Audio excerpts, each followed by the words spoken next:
Potions. Oh, ho, ho, ho, ho, ho, ho. Yes, please. Because now we're a cat. And we get to throw yarn balls. And, no, I think your attack does change as you level up. Because I remember the cat also getting, like, a mouse attack where it just throws mice at stuff. Which is kind of funny. You get to play a cat that throws mice. Throne Quest Deluxe. This was a game I brought up in my Game of the Year list, along with its sister game, Ninth Dawn 3. And in lieu of recent discoveries about how incredibly abysmal Diablo's been, I think it's especially important I bring this up, because this is basically Diablo, but for like $2 on PSN right now. And the sister game, Ninth Dawn 3, is actually on sale for a fair bit less as well. Both very different games, but both might scratch that Diablo itch, and they're very, very good indie games for a very, very low price, and it's a one-time purchase. And I feel I need to point this out because this is also the antithesis to the horrible Elemental Knights R and those terrible Kairosoft things that I might actually be covering more of in the future, because I'm just so sad people keep seeing those on sale and probably pouring money into them because they look kind of good, but they're bad. This is a mobile game ported to consoles. Now, don't click away, because I can tell you, it's really, really damn good. First of all, there's no microtransactions or any of that nonsense. You buy the game once, you have the game. Or, you have the game as much as any digital purchase exists in this day and age. But either way, it's, not priced in an incredibly terrible, greedy way. It's just, you want a Diablo-style game?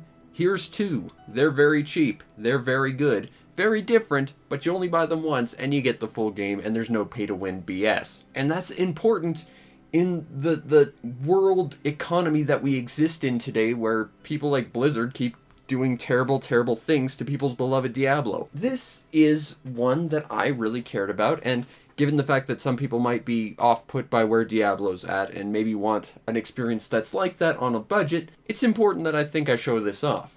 And, it was on sale, so it gave me an excuse to give the developer a little bit more money, because I just like this game that darn much. Now, the plot to Throne Quest Deluxe is this. There is a throne. You're questing for it.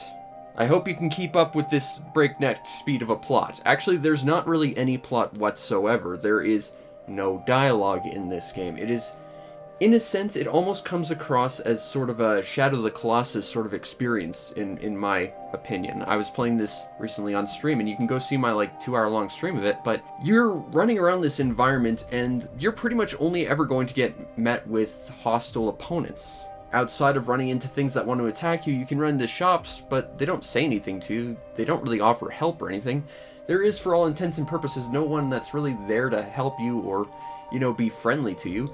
You are left in this hostile world that is entirely uncaring for you, with your own thoughts, and you are left to try and figure out what your quest and what your purpose in this game is. All you have is a map with a little icon on it that is sort of like your end goal, and it's up to you to go through progressively longer dungeons and find better and better loot, killing more and more monsters, and eventually getting there. But why you do it, well, that's really up to you. The gameplay to Throne Quest Deluxe is fairly simple. It's a twin-stick shooter. You run around with your left stick, you point at things with the right stick, and you kill them. It's that simple. Except there is one other mechanic to combat that does spice it up a little bit. The little blue bar under your health bar, to the top right, is a sort of super meter. When you fill that up by attacking opponents, you will then, for a period of time, get to use your super, which is basically an explosion attack that just clears the entire room. It does a lot of damage, but it is entirely different depending on what class you're playing and what weapon you have. What's interesting about it, though, is you can't hold on to this ability. Once you fill up that meter, it starts. Now, as you use it, it progressively drains more and more, but if you don't use it, it will slowly drain, so you can hold on to it for a bit, at the cost of not being able to use it as long as if you were just to spam it the moment you get it. And sometimes you do need to spam it because it does give you basically a giant shield of damage around you so that you can, not die. In fact, the extra dungeon at the end of the game is basically designed entirely around abusing this feature, and that's why it's one of the few really weak parts about this game. But otherwise, when you kill enemies, they drop loot, and every loot is exclusive to the monster that drops it. Loot can be dropped in variants of 1 to 5 stars, 1 star being the weakest, 5 star being the best, and you can just sit around and grind for stuff as long as you want. Now, the individual stat increases per item are not that big. Not really, anyway. Because at the start you might get like +1, maybe +3 if you've got a 5-star item. But by the end, if we don't count like the post-game stuff, I think the highest number I saw was maybe +20 or 30. It's not really all that huge, and that might sound really depressing, but the smaller incremental stat bonuses end up getting explosive in your actual damage, which means you really feel every single point go towards your stats. You can increase your movement speed, your attack, your defense, as well as, I think the last one's your health or health recovery, but it doesn't really affect health recovery times, so the health one's not super useful. Really, this is a game where offense is the best defense, so just stack it all into attack and, maybe speed or defense if you prefer one or the other. But either way, find an enemy that drops the loot you like and just farm them till you get the better stuff, then move on. As you travel around these caves, you'll find treasure chests that also contain weapons, and these weapons will completely change your character class. You can be anything from a chef that throws loaves of bread, to a ninja that throws knives, to a knight that throws swords, a magic caster that casts spells, or my personal favorite, the cats that throw yarn balls, or sometimes occasionally mice. You can be a cat questing for the throne, and maybe being king of this land, or whatever the plot is. This game is great like that. And it's really just a game where you don't have to think too much. It's just go into an area, clear out a dungeon, get some fun loot, and just feel more and more powerful as you go.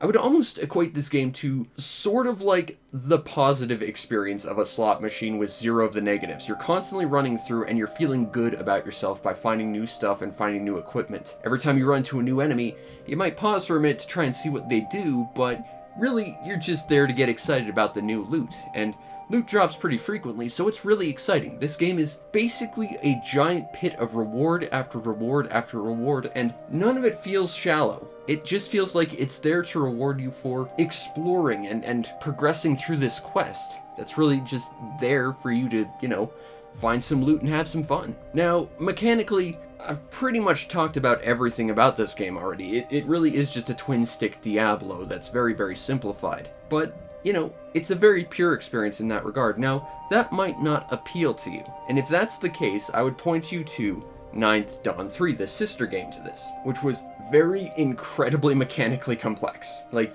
This is not a review of that game, but to give you a short summary, you can be a summoner and create an army of 40 characters following you around, and you can pull a lot of chicanery with a lot of background features and stuff in that game. Drawback is it's a lot more mechanically complex, and there's a lot of grinding to, just get started on some of those paths, but there's basically damn near unlimited character builds in that game. And I really want to talk about that game at some point in the future, but that too got on my Game of the Year list for the same reason Throne Quest did. It was made by a developer who wanted to make some cool Diablo-style games, and, they were just really fun to play. They weren't expensive, they were dirt cheap, they were one-time purchases, and despite the fact that they were ostensibly mobile games on console, they didn't feel it. They just felt like a good game. I don't want to speak on the intents of the developer or anything, but it feels like they weren't trying to make a mobile game so much as they were just trying to make a really good game, and then it just happened to be on a mobile phone that then just went everywhere. And that's what Throne Quest and Ninth Dawn are. They're really great, really inexpensive, really fun Diablo-style games. One is super mechanically simple, but easy to pick up and play. The other one, very mechanically deep, but it requires a lot of grind, but there is a lot of depth there. Both excellent, and once again, go check out my Game of the Year list to see what I'm talking about, see some of this stuff, but I do talk a little bit more about why that's such a really cool mechanically deep game and some of that nonsense you can pull with it. Either way, both these games are really quite a lot of fun, and I look forward to talking about Ninth Dawn at some point in the future, but I really wanted to talk about Throne Quest. It was on sale, and I thought it was a really great game to talk about, especially given that Diablo is sort of doing exactly what it's doing right now, especially on mobile devices. There's a total of 2 things I don't like about this game, though. First of all, the menuing isn't great. It feels like it was designed for a touch screen, and while you can instantly replace your top accessory by just clicking on an accessory, otherwise you have to drag and drop into stuff, and it's really kind of awkward with a gamepad. Same with selling items. It's definitely all about dragging and dropping into a seller's inventory, and it's very slow and clumsy. And if you don't do that, then you're going to be stuck using a backpack full of unlimited storage because it's constantly increasing, but you're going to have a metric crap ton of difficulty trying to find anything in there. And there's no auto sort either. Ninth Dawn did fix that, though. I remember that. The other thing I dislike about this game is that its lack of dialogue, while it's cool to create an atmospheric sort of personal journey where you're sort of, you know, the author of your own tale here, it really could stand to explain some things a little bit better. Like, it doesn't explain the stats terribly well. It doesn't really explain any of the mechanics terribly well. And it does leave you scratching your head a little bit as to what some of these things actually are, you know? It doesn't talk about the fact that every weapon class has its own sort of independent level up to your character level that really just affects your character's skin. When you get to like level 80, you get a gold skin for your character, but everything else is just a slight character color difference. They don't really talk about any of that stuff. They don't really talk about your stats or really what any of this stuff means. You're just sort of left on your own to figure it out. And that's not great. It's not a complex game, but sometimes a little bit extra direction and a little bit better understanding of how some of the systems work would have been definitely appreciated. The overall presentation to Throne Quest is very, very simplistic. Visuals are very, very basic. It's not the most detailed game. The sprites aren't huge or super, super complex or detailed or anything, but everything does look nice for what it is, and it does sort of feel like a smaller, more humble game, and it works for what it needs to do. In terms of sound design, the soundtrack is sort of a generic fantasy track. It works for what it needs to do, and it sets a tone, but a lot of it seems to be very, very tuned quiet. And it wasn't until I went back and actually recorded audio that I even really noticed there was even music here. I remember playing this and thinking there's no music at all. It's just a very, very quiet game. So it does help once again lend itself to the feeling of isolation that everything else in this game does, but I'm not necessarily certain it lends itself to the best presentation. Overall, I think it's serviceable, but Throne Quest could certainly do with a bit of an improvement audio-wise. Now, if you want a copy of Throne Quest Deluxe right now on PS4, but it's also available on Xbox, it's available on Switch, that's where I first played it. Mobile, I believe it's also on Steam. Right now, I'm seeing it on sale for 90 cents, but that's with PS Plus. It's normally $6, but it is massively cut down right now, as is its sister series, Ninth Dawn 3, which again, if you're looking for a more mechanically complex kind of Diablo-style game, that's more your jam. But both of these are excellent games at full price. For $6, this game kept me entertained the first time I played for about 2 weeks. I played it on and off before bed, and I had a lot of fun with it. And even now, I knew where I had to go. I wasn't lost or anything. I barreled through this game. It still took me about 8 hours,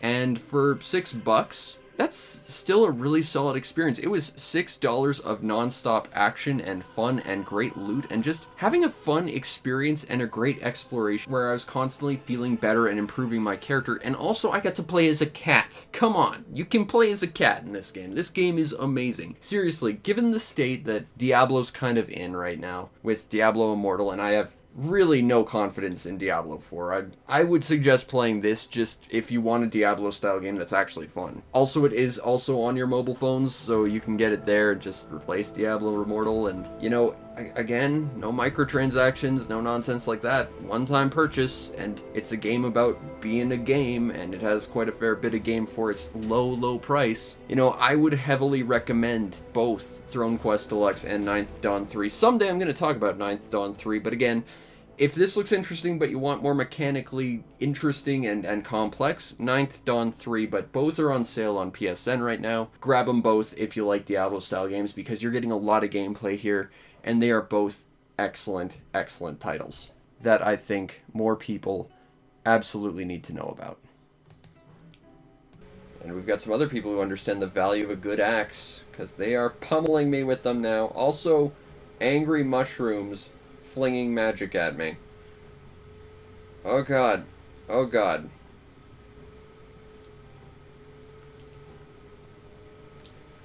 Still, we're doing thousands of damage now. Got another skull. Not that we're really using them for much. We've kind of outlived the skulls. Oh god, I'm dead. Well, we can take a look and see what some of that stuff they dropped does anyway.